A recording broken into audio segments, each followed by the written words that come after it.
ఎప్పుడు కొబ్బరుండలు చేసిన రోజేనండి నెక్స్ట్ డేకి అస్సలుండవు. ఇంకా బాగా ఇంట్లో కొబ్బరి గిన్నెలు ఎక్కువైపోయాయి. ఎన్ని రోజులని ఫ్రిడ్జ్‌లో ఎత్తిపెట్టను చెప్పు. ఎండలో ఎండబెడదామంటే ఎండలేదు. ఇంకా కొబ్బరి అంతా తీసేసి మిక్సీ జార్‌లో వేసుకొని మెత్తగా ఇలా గ్రైండ్ చేసి పక్కన పెట్టేసుకున్నాను. ప్యాన్ పెట్టేసుకొని 2 స్పూన్ల నువ్వులను బాగా వేయించుకొని చల్లార్చిన తర్వాత పౌడర్ లాగా గ్రైండ్ చేసి పక్కన పెట్టాను.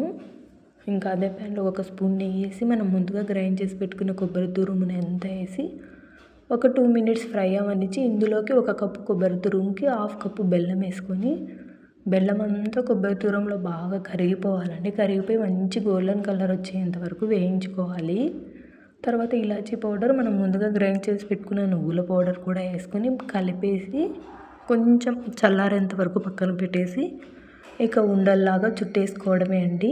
మీరు ట్రై చేసి ఎలా వచ్చిందో కామెంట్ చేయండి. సబ్స్క్రైబ్ కూడా చేసుకోండి.